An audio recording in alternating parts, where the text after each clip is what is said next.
Júlio, o Jornal da Rede Alesp conversa agora com o Guilherme Dietze. Ele é assessor econômico da FEComércio de São Paulo. Ele nos fala sobre o PIB, que tem queda recorde no segundo trimestre de 2020. Bom dia, Guilherme. Bem-vindo novamente ao Jornal da Rede Alesp. Tudo bem? Bem-vindo, bom dia a todos. Um prazer falar com todos vocês da TV Alesp. Pois é, Guilherme, no começo aí da semana, o IBGE divulgou justamente que o Produto Interno Bruto sofreu essa retração de 9,7%, um recorde nesse segundo trimestre.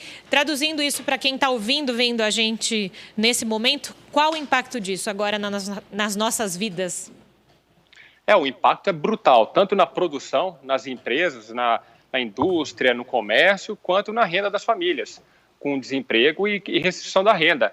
Então, foi um baque aí inigualável, né? A gente teve um período muito ruim entre 2015 e 2016, que foi ao longo da crise aí do governo anterior, mas agora a gente sofre de uma maneira muito mais intensa, num momento curto, né? Num período curto de tempo. Então, aí o dano para a economia, em termos gerais, tanto para o setor produtivo quanto para as famílias, foi muito grande e a gente vai ter uma demora aí longa, né, para recuperar os patamares anteriores. Podemos afirmar que estamos já em recessão, né? Alguns especialistas aí falam em recessão técnica, que seria caracterizada por 2 trimestres seguidos de recuo econômico, né? E com essa queda também, acho que estamos, né? Certamente estaremos aí nessa recessão, mesmo que técnica ou não técnica, mas a gente está num momento muito profundo aí de deterioração da economia, né? As empresas tendo que fechar seus negócios, as famílias com um poder de consumo bastante abalado e por isso a federação acho que tem esse papel de tentar pressionar o governo para que não haja uma deterioração, né, da cadeia econômica. Ontem teve, por exemplo, uma matéria na Folha de São Paulo que mostrou exatamente esse perigo que a gente pode correr daqui para frente. Os fornecedores estão com dificuldade de deixar seus produtos aí na ponta para o comércio varejista, porque também tem problema de abastecimento de matéria-prima, de insumos da indústria. Ou seja, é importante que o governo atue, aí, tanto federal, estadual, municipal, atue na postergação de impostos, na ajuda com crédito, para que não haja uma desestruturação ainda maior da economia, porque se houver isso, a gente pode ter impacto nos preços ao consumidor diante de uma falta de produtos. E até com relação a essa divulgação desse dado, né, do PIB, dessa queda, o próprio ministro da Economia, o Paulo Guedes, ele dizia que isso é de um momento anterior, que a partir de agora a economia mudaria. Mas pelo que você me fala, não. O que o ministro fala é que, por exemplo, nesse terceiro trimestre, a gente vai ter um avanço em relação ao segundo trimestre, porque foi o fundo do poço. Mas se a gente compara com períodos anteriores, ao patamar pré-crise, a gente está ainda muito abaixo, tanto em termos de produção quanto no nível de renda das famílias. Então, não adianta a gente ser otimista nesse momento e achar que a gente passou pelo fundo do poço e daqui em diante a gente vai passar por um bom momento. Vale lembrar a todos que estão nos assistindo, nos ouvindo, é o seguinte, o auxílio emergencial foi injetado praticamente 200 bilhões de reais na economia e mais ou menos 180 bilhões foram destinados aí ao comércio varejista, ajudou muito a amortecer essa crise. Foi essencial para que não houvesse uma queda ainda maior. Só que, quando acabar esse período, que aí o governo federal prorrogou até o final do ano, quando acabar esse auxílio, a gente vai entrar na realidade. A realidade é o seguinte... Opa, demos uma falhada ali. Vamos a gente continua já conversando com o Guilherme, mostrando, né? É importante mostrar o que vai ou o que já está impactando a gente, né, Luciano? Pois é. Guilherme, você nos escuta? Escuto bem. Tá bom.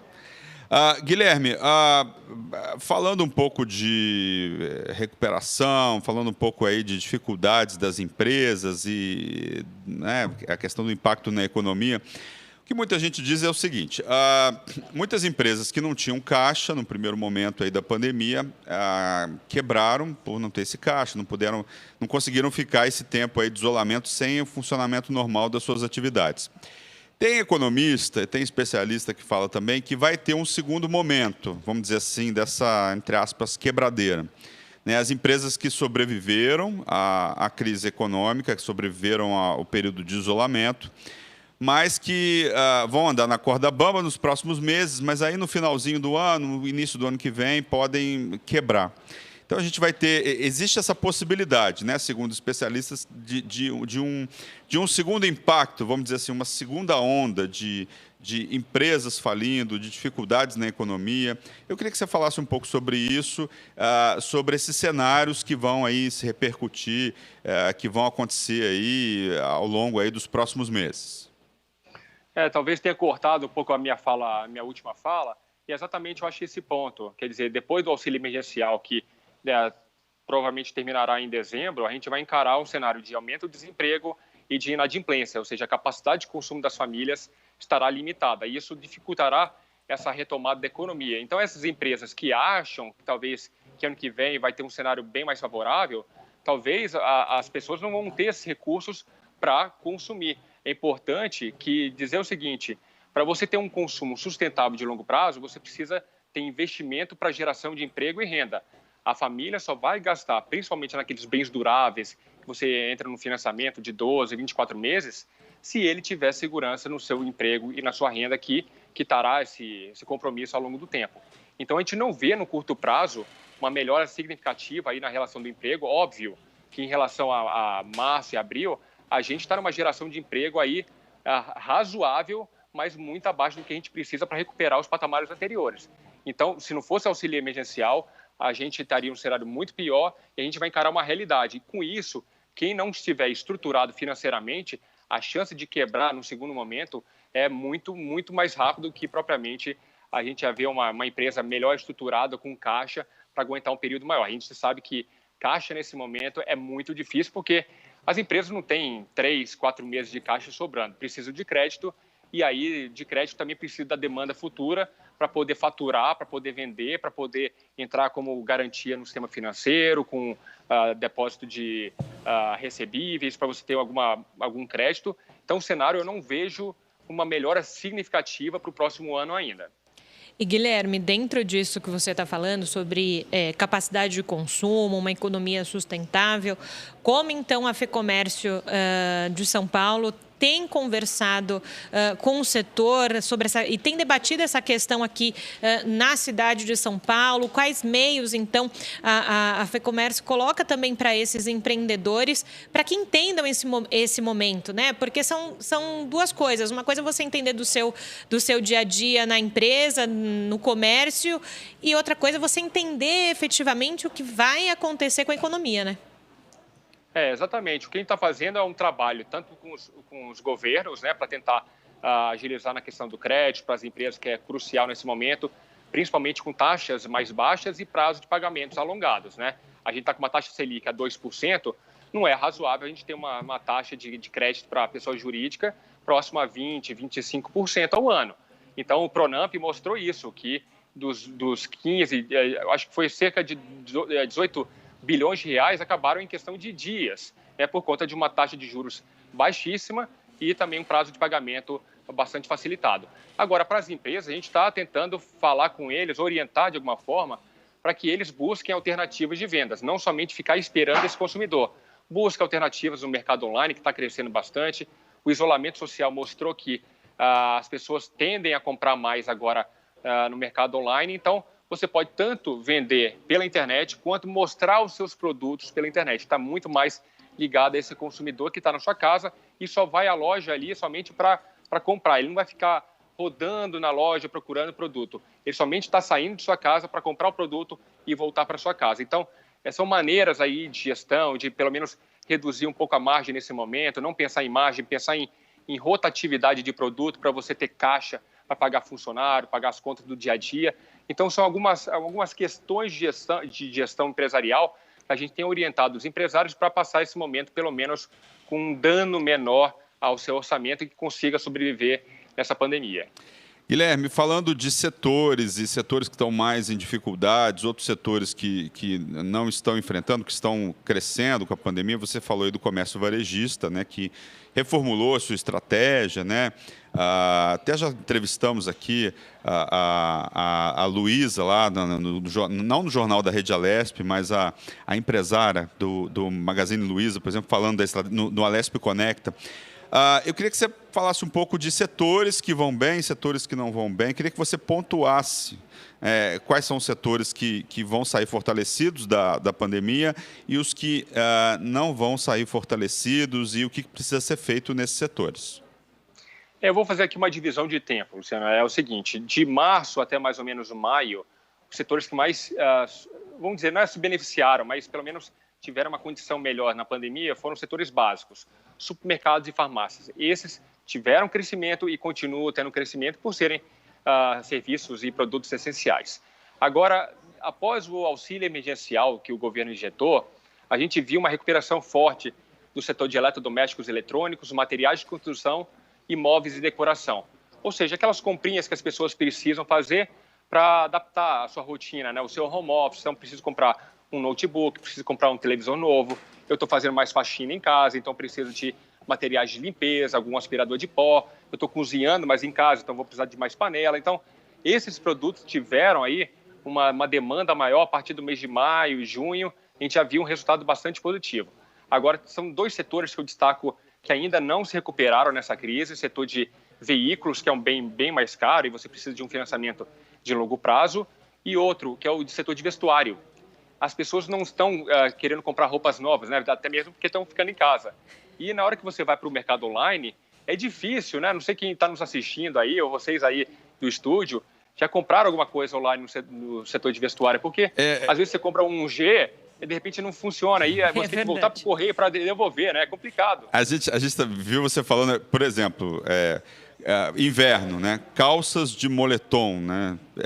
Você ficar em casa mais tranquilo. Eu, por exemplo, eu investi em calças de moletom ao invés de calças sociais, calças jeans. Eu falei assim, não, eu quero ficar confortável em casa, né, e tal. E às vezes eu gravo de paletó e mais confortável com uma calça de moletom, ou então no dia a dia e tal. Investir nisso, você tem razão. E exatamente. As pessoas têm uma dificuldade, né? E assim, comprou uma camisa G, aí não coube você, aí até você botar nos correios, ter que devolver e você vai receber o dinheiro daqui a 30 dias. Então, não é uma dinâmica muito fácil, sabe? Como você comprar, sei lá, um aspirador de pó, você sabe que aquele produto vai ter aquele funcionamento, você não vai se arrepender de alguma forma. Então, são setores vestuário e veículos que estão sofrendo muito nessa crise e são esses que precisam também de um crédito para poder sobreviver. Agora, além disso, eu estava até aproveitando aqui uma colinha no site da FEComércio mesmo, né? Outra questão também que a FEComércio de São Paulo divulgou agora no início do mês, no dia 2, foi sobre a questão de ser aprovada no Senado a sanção urgente da MP que destina 5 bilhões para empréstimos no setor de turismo, que também tem sido muito impactado, né? E São Paulo também tem sentido muito isso. E é um dos setores, um dos últimos setores que vai voltar. A gente estava discutindo outro dia na Rede Alesp. É um setor que tem um impacto, foi um dos que mais impactou, foi o setor de turismo, né? E vamos lembrar, né? Março, as pessoas já começaram a cancelar suas viagens, né? Se programavam eventos corporativos a partir de agosto, setembro, já estão jogando tudo para o ano que vem. Então, não é somente um evento que é postergado, é uma cadeia de hotéis, é uma cadeia de transporte, é uma cadeia de alimentação, o catering do próprio evento, apresentações, toda uma estrutura técnica. Então, é uma cadeia que acaba sendo aí perdida, né, nesse momento de pandemia. A gente tem um estudo na FEComércio que a gente avaliou o turismo no Brasil e o prejuízo do setor de turismo desde março até junho foi de 11 bilhões de reais. Aí eu estou tirando as grandes empresas de transporte, né, porque elas negociam de alguma forma, como as companhias aéreas, negociam direto com o Ministério da Infraestrutura, tem algum acordo diferenciado. Então, aquelas pequenas, médias empresas do turismo tiveram prejuízo de 11 bilhões no Brasil. Então, 5 bilhões são excelentes, não vamos negar aqui, mas são insuficientes para o prejuízo que o setor teve. E como vocês bem lembraram, vai ser o último a sair da crise. Então, se a gente tiver aí uma desestruturação desse setor, é uma cadeia muito grande que vai ser prejudicada. Aí são empregos gerados, empregos qualificados em todo o país. E principalmente quando a gente fala em turismo, né? São Paulo é um grande exportador de turistas para o Brasil.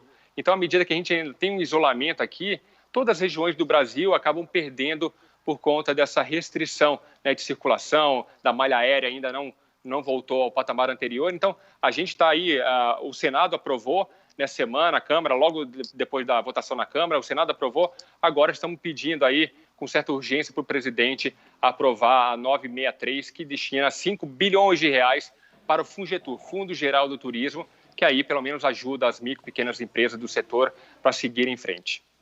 Guilherme, uma outra questão também que a gente não pode deixar de abordar com você, porque vai impactar, óbvio, todos os estados, é com relação à reforma administrativa que chegou ao Congresso Nacional. É um outro destaque também no site da FEComércio. Como esse desenrolar nesse momento de pandemia, né, essa reforma? Olha, é uma reforma bastante positiva, né, porque ela organiza principalmente os gastos públicos naquele gasto que passa, inclusive, do teto. Você dá uma organização no setor público, com questão de produtividade. É muito difícil, porque você tem a questão do direito adquirido, né? Então, por isso, a proposta de agora é a partir de agora. Vamos pegar os funcionários... Com os próximos servidores que entrarem, né? Exatamente. Talvez o impacto não seja tão grande, né? Mas como é uma PEC, proposta de emenda constitucional, você precisa de um fórum qualificado, de 3/5. Talvez se você pegasse funcionários já na ativa aí, concursados, seria muito mais difícil você conseguir uma aprovação.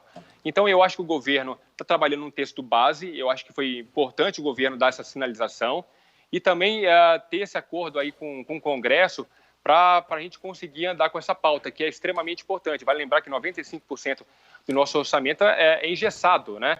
Com funcionalismo público, com pensões, previdência, etc.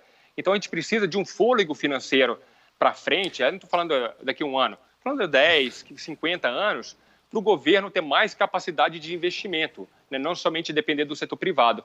Então, eu acho que o texto base está indo para a Câmara. Foi importante não ter colocado alguns pontos aí para não ter conflito, porque a gente sabe que PEC e quórum qualificado, nesse momento de pandemia, a gente sabe da dificuldade que teve a reforma da Previdência, seria muito difícil se já jogasse muitas mudanças de regra e talvez muitas questões que iriam ser judicializadas posteriormente por questão de direito adquirido. Guilherme, muito obrigado pela sua participação, pela sua análise, pela sua entrevista. Eu queria já aproveitar aqui no ar e te convidar para uma Alesp Conecta para falar mais sobre essa questão, sobre a queda do PIB brasileiro. Depois a gente entra em contato com você. Muito obrigado pela sua participação. Será um prazer e estamos sempre à disposição da TV Alesp. Um prazer para quem está nos ouvindo e assistindo. Obrigado. Bem,